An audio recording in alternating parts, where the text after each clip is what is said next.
Assalamualaikum warahmatullahi wabarakatuh.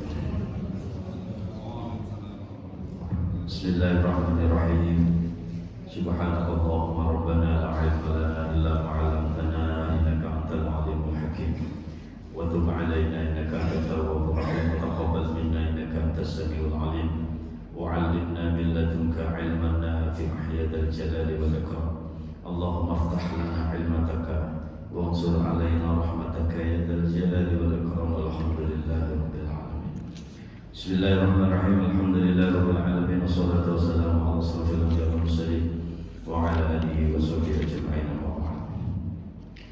Jamaah salat maghrib dijamin Allah yang saya hormati dan muliakan Allah subhanahu. Alhamdulillah atas nikmat Allah dan selalu dijaga istiqomah kita.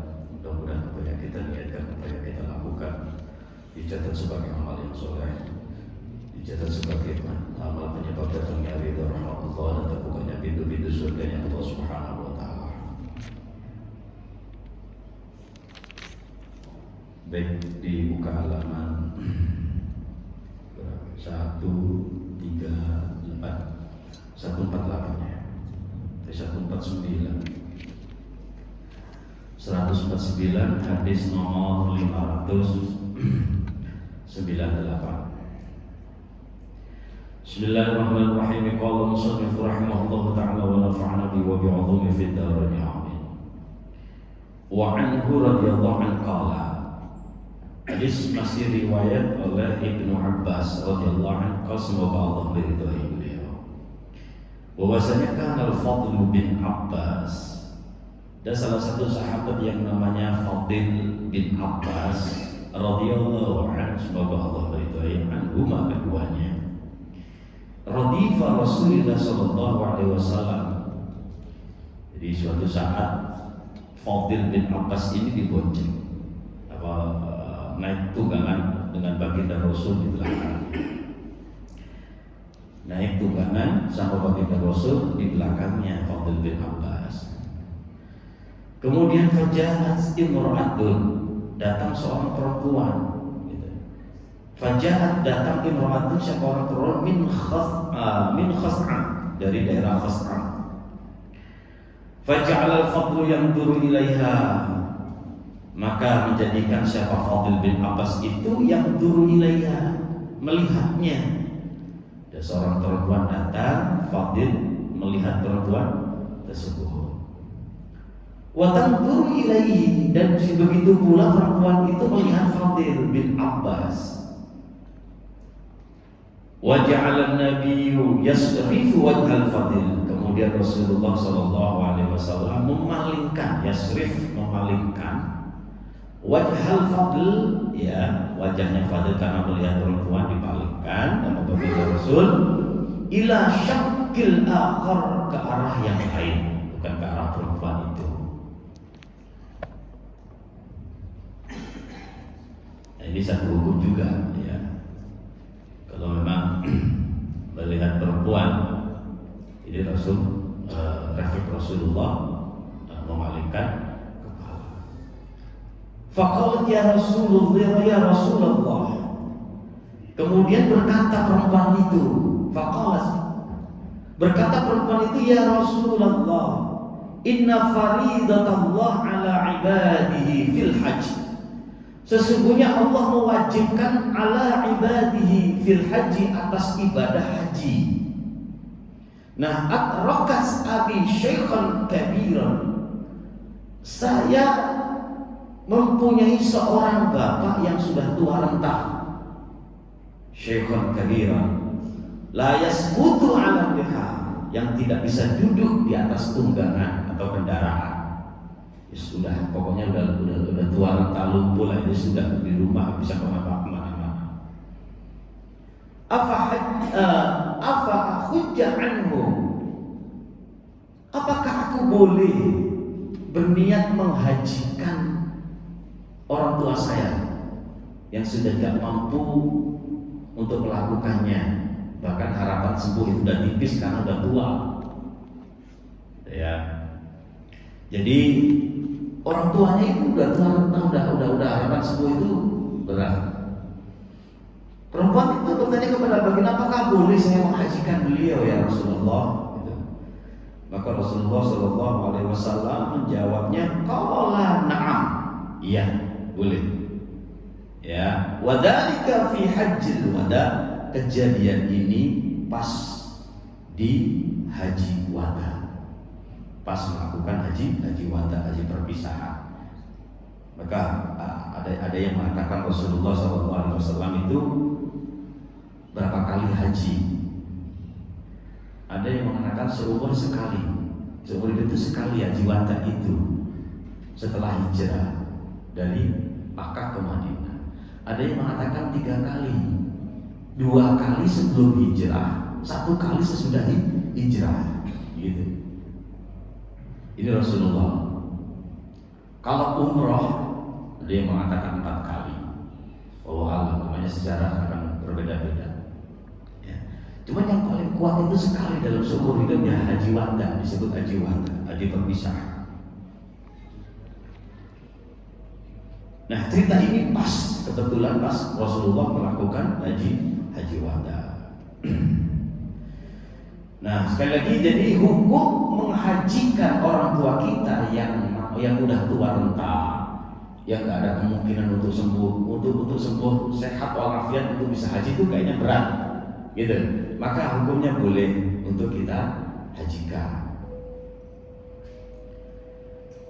Kemudian wa'anhu, masih riwayat oleh Sayyidina Abbas radhiyallahu anhu, anam ra'atan min Juhainah ja'at ila Nabi sallallahu alaihi wasallam faqalat. Ada seorang perempuan dari Juhainah.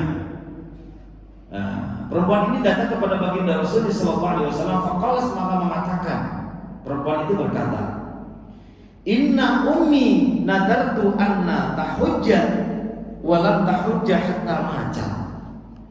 Ya Rasulullah, sesungguhnya ibu saya nadarat, bernadar, anta hujjah, untuk melakukan ibadah haji, walam tahujjah hatta macat, namun belum sempat beliau menunaikan nadarnya, Allah ambil nyawa beliau. Jadi keburu meninggal orang tuanya. Nadarnya kan wajib, berarti kan dia punya nadar, berarti nadarnya belum kesampaian. Maka perempuan itu bertanya kepada baginda Rasul, afa akhujju anha, apakah boleh ya Rasul aku menghajikan atau membadali beliau, orang tua saya yang sudah tiada? Qala Rasulullah sallallahu alaihi wasallam, na'am, boleh, ya. Hujji anha, silakan hajikan orang tuamu yang sudah tiada. Kemudian Rasulullah begini, ara'aiti law kana ala ummiki didainun, ya, akan dia tahu. Apakah seandainya ibumu itu punya hutang, apakah engkau gak membayar hutang itu? Gitu kata baginda Rasul. Nah, nadar itu wajib, harus dipenuhi. Berarti dia punya hutang, ibumu punya hutang. Maka engkau sebagai sahibul waris atau sahibul musibah atau sahibul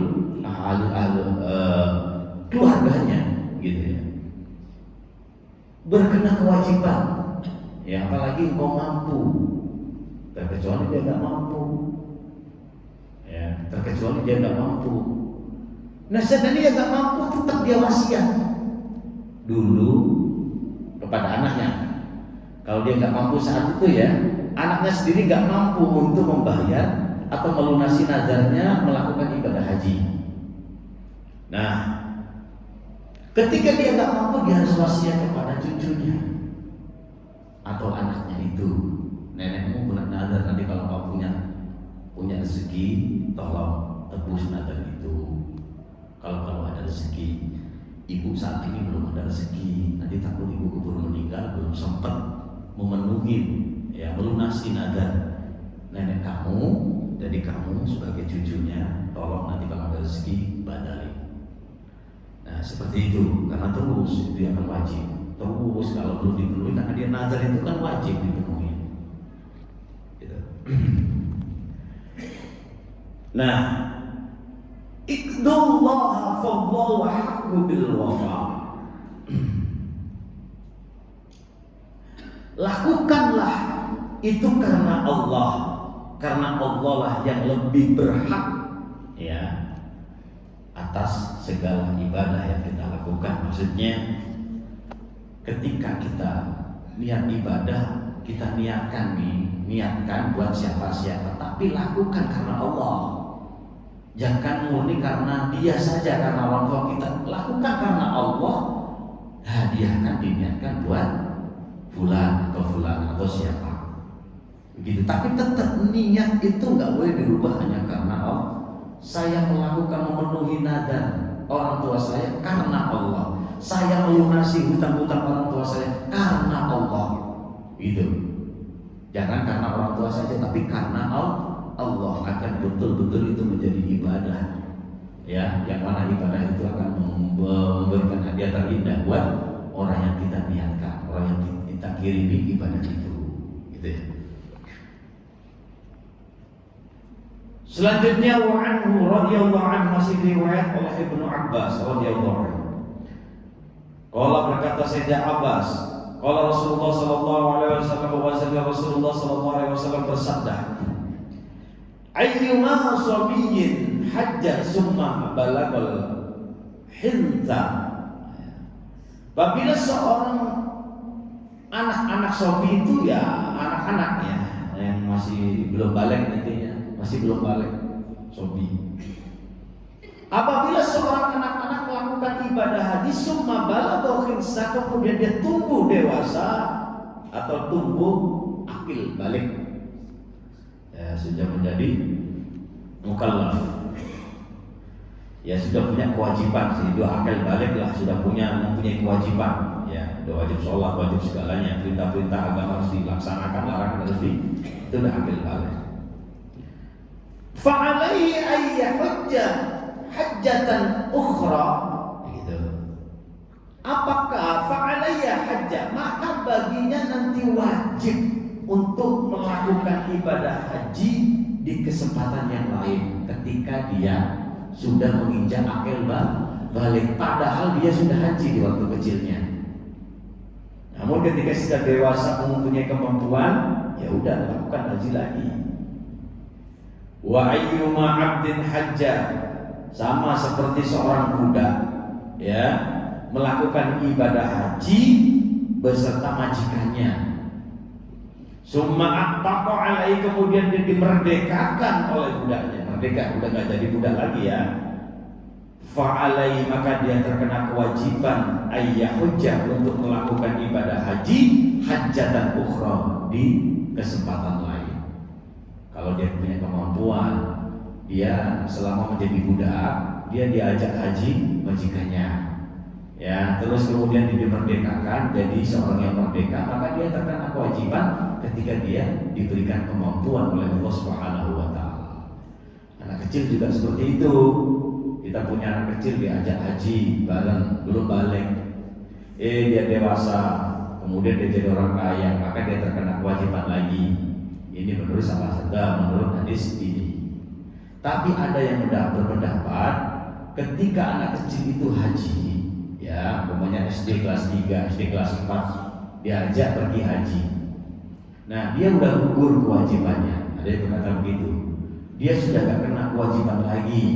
Nah, ketika dewasa dia mau haji terhukumi sunnah, bukan wajib lagi. Ada yang berpendapat seperti itu. Selanjutnya wa anhu radhiyallahu anhu qala sami'tu ya Rasulullah, masih riwayat Sayyidina Abbas radhiyallahu anhu. Qala Rasulullah sallallahu alaihi wasallam, qala, berkata Sayyidina Abbas, sami'tu, mendengar saya Rasulullah sallallahu alaihi wasallam dari baginda Rasulullah sallallahu alaihi wasallam, yaktubu yaqul, la, ketika berkhutbah, la yakhluwanna rajulun bimra'atin illa wa ma'aha du mahramin. Tidak diperkenankan atau tidak boleh ya hendaklah tinggalkan begitu seorang laki-laki berduaan dengan seorang perempuan illa wa ma'aha dzu mahrin, terkecuali dia ada mahramnya. Ya, kata hadis lain, ketika laki dan perempuan itu berduaan, maka ketiganya syaitan. Itu. Ini larangan dari baginda Rasul, pentingnya mahram seorang perempuan ketika bepergian. Nah sekarang kan banyak nih, sekarang udah banyak terjadi. Haji kadang istrinya saja, atau haji karena anaknya saja, umroh karena ya anaknya saja, atau istrinya saja yang haji. Padahal nggak ada saudara sama sekali. Ya. Nah berbicara tentang mahram, ini kan maqasidnya, tujuannya kenapa perempuan itu harus ada mahram ketika bepergian. Karena dulu di zaman dulu Islam itu ya, ketika wanita bepergian sendirian ini sangat dikhawatirkan, bahaya, sangat berbahaya. Maka dulu itu diwajibkan adanya mahram ketika bepergian, apalagi pergi ibadah umroh atau haji dulu. Nah sekarang kan sudah terjamin keamanannya, apalagi perginya sama orang banyak. Maka di situ ada ulama yang berpendapat ketika sudah terjamin keamanannya, ya, karena sudah ada yang menanggung mungkin travelnya atau banyak orang, maka di situ ada yang menghukumi jadi tidak wajib pakai mahram, boleh.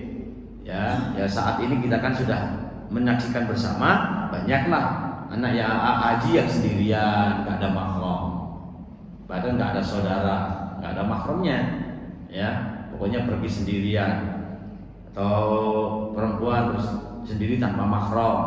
Tapi kan di situ kan nggak pergi sendiri, banyak rombongan begitu, atau sudah dijamin oleh travel keamanannya, ya dijaga keselamatannya, dijaga. Nanti ini ulama yang memperbolehkan. Jadi dulu maksudnya tujuannya memberikan mahram kepada perempuan ketika keluar rumah ini agar perempuan ini tidak didolimin oleh laki-laki lain atau keselamatannya bisa dijaga. Sangat membahayakan ketika perempuan pergi sendirian. Oleh karena itu sama Rasulullah diwajibkan untuk memakai mahram ketika perempuan itu pergi sendiri.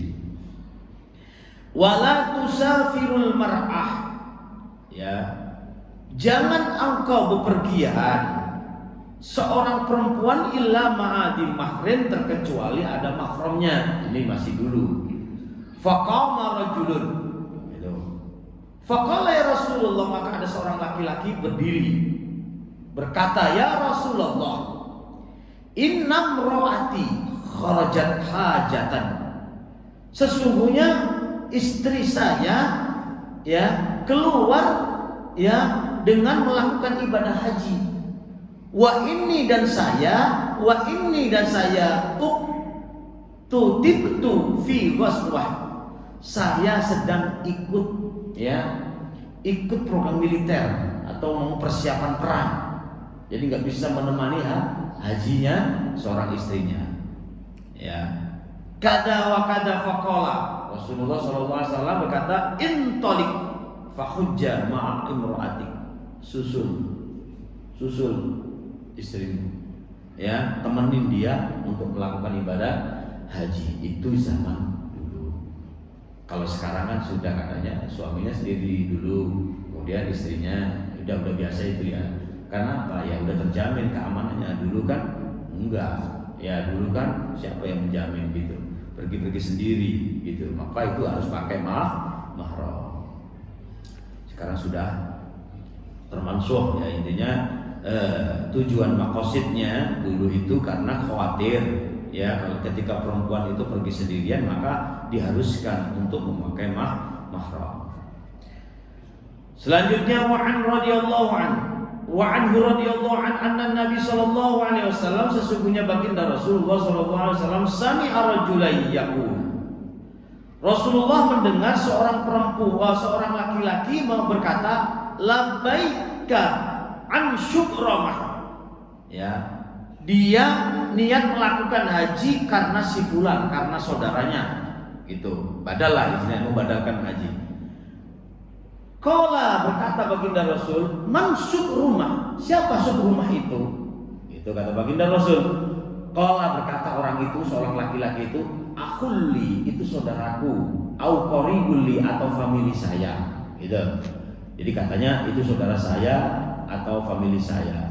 Faqala, berkata baginda Rasul, bersabda baginda Rasul, hajasta an nafsika, apakah engkau sudah melakukan haji untuk dirimu sendiri? Itu kata baginda Rasul. Qala, lah, kata laki-laki itu, belum ya Rasul, saya belum pernah haji. Ini saya mau badalin teman saudara saya, gitu ya. Rasulullah SAW bersabda, hujjan an nafsika, summa hujja an syukroma. Kamu harus ya haji terlebih dahulu sebelum engkau membadali saudaramu. Nah, inilah yang dipakai hukum dalam fikih. Orang yang belum pernah haji gak boleh membadali atau menggantikan orang lain, harus haji dulu. Syaratnya harus pernah haji, baru itu orang bisa membadalin haji. Nah, ini udah disalahgunakan. Ya alam kebenarannya. Kadang-kadang badal itu kan kalau haji kan hanya sekali. Ini banyak, menerima badal sampai 3 orang. Bagaimana caranya itu? Gitu. Kalau umroh masih mungkin digilir satu ganti satu karena sehari itu bisa 3 umroh. Nah kalau haji, karena cuannya gede, karena bayarannya gede, diterima 3 orang, dijama. Makanya di situ dengan uang itu manusia bisa nabiun gitu loh. Yaitu masalah iman. Itu kembali kepada dirinya masing-masing, ya nanti pasti akan dimintain pertanggungjawaban. Gitu. Intinya dalam fikihnya banyak. Kalau haji ya satu, itu pun harus pernah haji. Ya yang badalin ya satu, nggak boleh dijama 10 orang langsung, 3 orang langsung, gitu. Nggak boleh. Maka kalau ada badal di sana itu biasanya banyak penawaran badal Pak untuk haji. Siapa yang mau badal haji berapa? Umpamanya kena 10 juta, 5 juta gitu. Itu perlu ditanyakan. Nggak tahu sekarang. Sekarang itu kalau nggak 10-an, ya 10 jutaan kan badal dari Indonesia.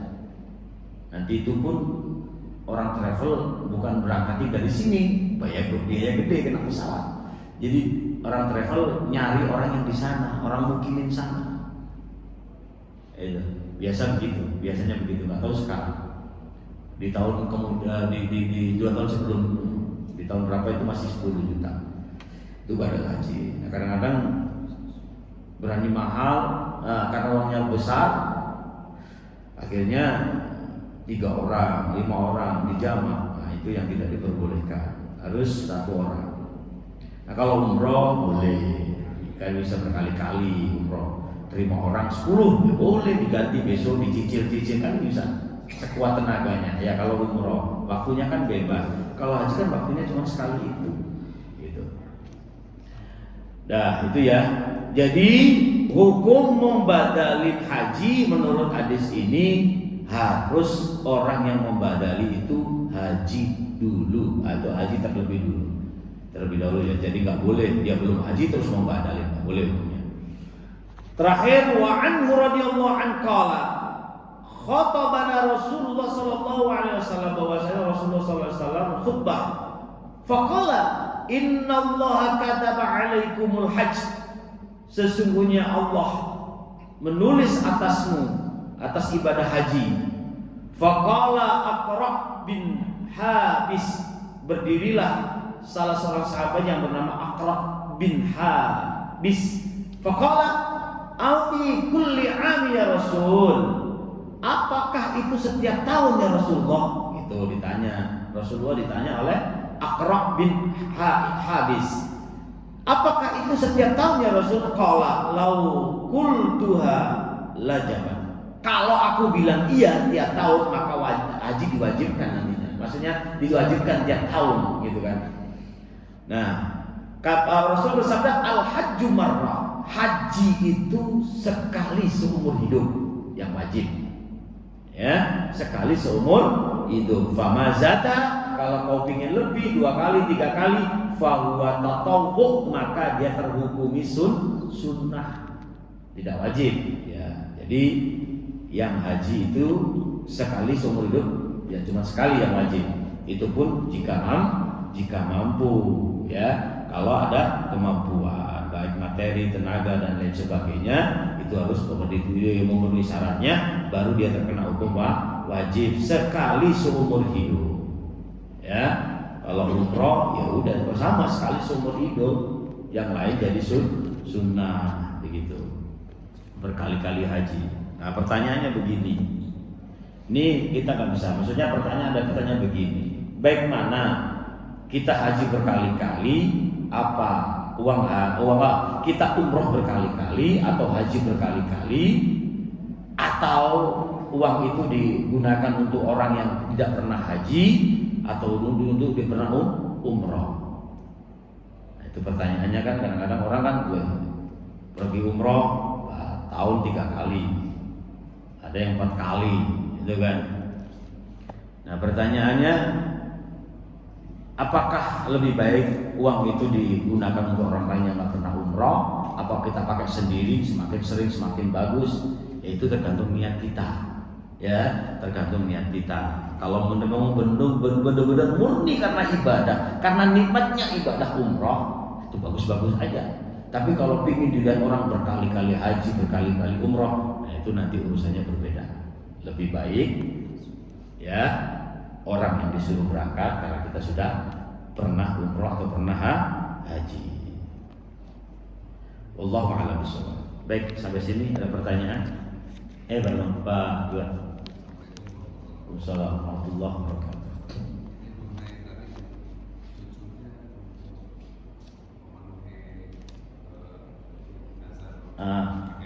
Ya.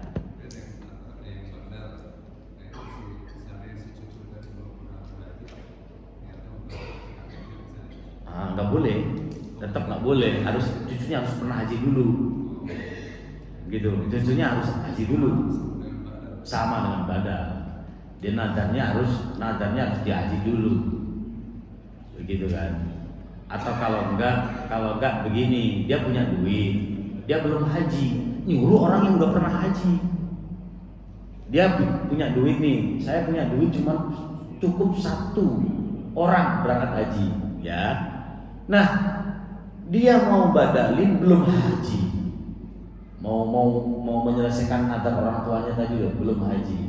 Ya udahlah, ini pakai atau kita nyuruh orang untuk membadalkan, atau kalau enggak ya kita berangkat dengan orang lain, kita bayarin, atau kita kan kalau badal kan murah, enggak sebesar kita berangkat sendiri, gitu kan. Ya, enggak sebesar kita berangkat sendiri. Pokoknya intinya ketika dia mau badalin, dia harus haji dulu. Walaupun cucu dia harus haji dulu. Kalau dia nggak mau, kalau dia nggak ya harus nyuruh orang yang udah pernah haji untuk menggugurkan nadar tersebut, begitu. Tapi kan haji kita berangkat sendiri kan biayanya lebih mahal. Kalau kita nyuruh orang badalin kan yang di sana kan lebih murah. Itu cukup, kita badalin di sana aja. Kita bayar orang berapa, orang sana, bukan dari sini suruh berangkat, mahal. Tapi kalau kita nyuruh orang sana, ya, orang yang udah di Saudi, orang yang udah di Mekah atau mukimin sana, ya murah. Yang tadi 10 juta untuk melunasi nadar orang tua kita. Gitu ya. Kita mau berangkat sendiri kan repot. Ya, belum haji, duitnya juga mahal. Gitu. Ada lagi? Pak Rahman. Wassalamualaikum warahmatullahi wabarakatuh.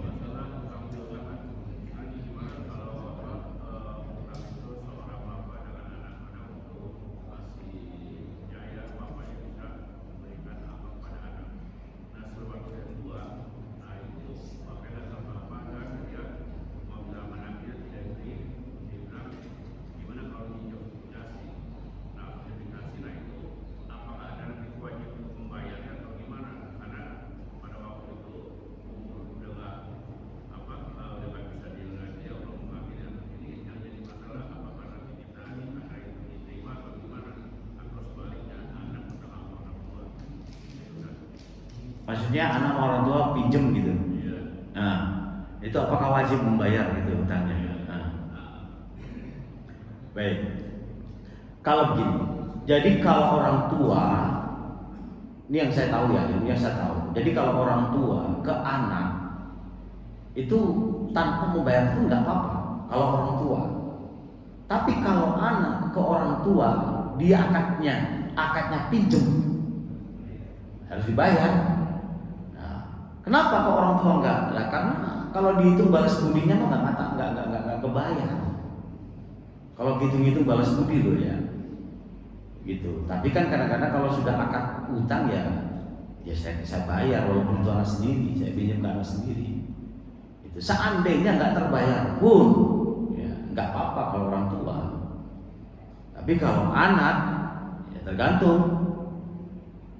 Kalau nggak dibayarkan namanya walaupun orang tua, kalau orang tua bisa mengikhlaskan ya jadi nggak masalah. Tapi kalau bohong ternyata anak saya ini, kalau belum bisa mengikhlaskan walaupun orang tuanya sendiri, dia akan jadi masalah. Itu Pak. Tapi kalau orang tua karena sudah jasanya, ya seandainya kan ada ulama yang mengatakan duitmu sebesar apapun untuk membalas budi orang tua itu nggak bisa. Sama kayak gini Pak. Ini kata Sayyidina Umar ya, kata Sayyidina Umar. Ketika ini bukan orang tua, guru bahkan guru. Duitmu, semua duitmu dibuat bayar gurumu hanya satu huruf saja, itu gak akan bisa menandingi. Apalagi orang tua, gitu. Nah, itu makanya ketika orang tua pinjam tanpa misalnya dia nggak bisa bayar, ya harus terlunasi dengan sendirinya karena orang tua. Itu ya, itu bedanya sama anak. Itu barang kalau anak yang beda. Anak kalau dia akadnya pinjem nggak minta orang tua, terus nggak dibalikin orang tuanya belum bisa ikhlas karena merasa dibohongi sama anak umumnya. Nah, ini dan tidak akan menjadi masalah. Itu karena dia berbohong kepada kedua orang tua. Jangankan berbohong, bilang dikit terus orang tua sakit aja dosa kok, apalagi berbohong. Begitu urusannya. Dah, ada lagi? Ya, Pak. Assalamualaikum. Haji ya, Pak.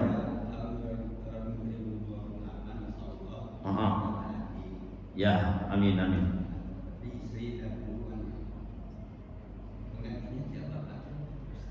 Oh, maksudnya udah daftar sama istri ya? Ya, penggantinya siapa? Ya, penggantinya siapa? Istri kan sudah niat, dia bukan ada niat untuk haji, udah niat Bang haji, terus gak bisa berangkat 2028. Gantinya siapa? Bapak terserah mau ganti siapa. Nanti pahalanya udah akan nyampe, pasti itu akan nyampe. Gimana? Boleh Bang, anak orang tua. Ya tetap, tapi itu nggak bisa dibadalkan karena anak kan udah pernah haji belum ya. Nah, saran saya nih Pak ya, tetap anak itu haji. Nanti di sana cari badal buat istri. Itu Pak, cari badal buat, kan nggak mahal, ya paling 10 jutaan itu nggak mahal. Seandainya nggak dibadalin pun nggak apa-apa karena nggak wajib, orang istri nggak nadar kok. Ya, cuma niat haji terus belum kesampaian, keburu ambil umpamanya gitu ya. Nah itu kan nggak kewajiban. Jadi nanti anak pergi haji, yang paling tua pergi haji itu pahalanya sudah langsung ke seorang ibu. Bukan hanya haji itu, bahkan semua kebaikan yang dilakukan anak otomatis ke orang tuanya. Ya karena apalagi di dalam dirinya mengalir darahnya, udah pasti. Tanpa harus diniatkan itu udah pasti otomatis dapat orang tuanya. Ya gitu Pak. Jadi bagus kalau orang tua, cuman kayaknya itu diatur karena kan namanya kadang anak banyak. Loh saya itu yang berangkat, nah, itu yang harus diselesaikan. Mau nyananya 3, tapi ini 3-3-nya badalin, nah, itu yang harus diselesaikan. Jangan sampai timbul masalah. Yang badalin siapa nih? Ya, yang paling tua, yang paling adil ya udah, yang gue ini harus ikhlas, harus redho. Ya, nggak apa-apa saya redho. Itu aja tinggal atur itu. Baik, cukup ya. Oke, kita tutup Al-Fatihah.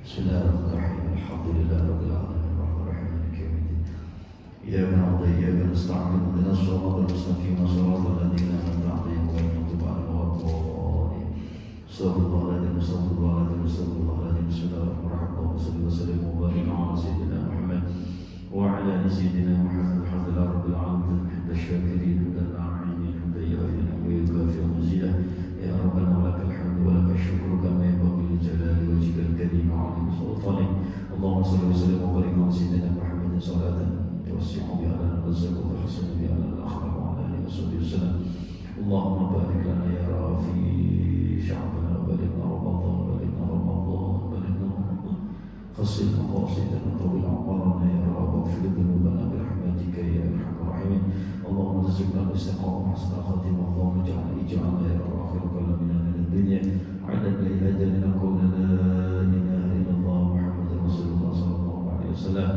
ربنا آتنا في الدنيا حسنه وفي الاخره حسنه وقنا عذاب النار جزا الله عن سيدنا محمد صلى الله عليه وسلم وآله على بكر العزة عما يصفون وسلام على المرسلين الحمد لله